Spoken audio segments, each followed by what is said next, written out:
Emmanuel Macron qui était en attendant ce matin à la Sorbonne, aux côtés d'Ursula von der Leyen, pour lancer Choose Europe for Science, choisissez l'Europe pour la science. Alors il a annoncé que plusieurs centaines de millions d'euros seront investis. Arthur Delaborde, c'est une opération séduction, on peut le dire, pour attirer les chercheurs américains qui veulent fuir la politique de Donald Trump.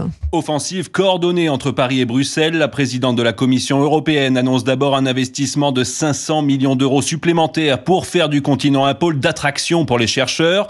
Puis sans la citer, Ursula von der Leyen adresse un premier tacle à l'administration Trump. Les investissements dans la recherche fondamentale mis à mal, quelle erreur de calcul. Dans la foulée, Emmanuel Macron tire une deuxième salve en direction de Washington. Personne n'aurait pu imaginer il y a quelques années qu'une des plus grandes démocraties du monde allait supprimer des programmes de recherche sous prétexte qu'il y avait le mot diversité dans ce programme.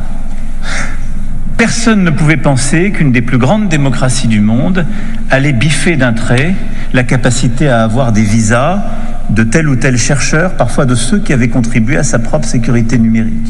Le président annonce, lui, un investissement de l'État, 100 millions d'euros supplémentaires pour attirer en France les chercheurs étrangers, notamment américains, au moment où les États-Unis diminuent les financements et les visas pour la science.